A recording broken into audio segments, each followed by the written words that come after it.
बिस्मिल्लाहिर्रहमानिर्रहीम।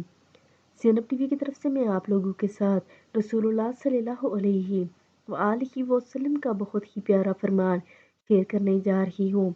कौन से बर्तन में पीना हिलाल है। अबू सईद खुदरी रज़ी अल्लाह तआला अन्हो से रिवायत है कि जब कबीला अब्दुल कैस का वफद रसूलुल्लाह सल्लल्लाहु अलैहि वआलिहि वसल्लम की खिदमत में हाजिर हुआ तो उन्होंने अर्ज़ किया, ए अल्लाह के नबी सल्लल्लाहु अलैहि वआलिहि वसल्लम, हम आप सल्लल्लाहु अलैहि वआलिहि वसल्लम पर कुर्बान कौन से बर्तन में पीना हिलाल है। तो आप सल्लल्लाहु अलैहि वआलिहि वसल्लम ने फरमाया, लकड़ी के बर्तन में ना पिया करो। लोगों ने कहा, या रसूलुल्लाह सल्लल्लाहु अलैहि वआलिहि वसल्लम, लकड़ी का खटकला क्या होता है। तो आप सल्लल्लाहु अलैहि वआलिहि वसल्लम ने फरमाया, लकड़ी को अंदर से खोदकर बर्तन बनाने को खटकला कहते हैं।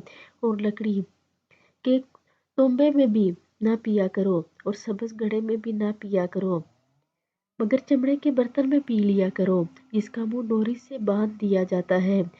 तो आप सभी हम इस पर अमल करें, यानी कि लकड़ी के बर्तन में पानी ना पिया करें।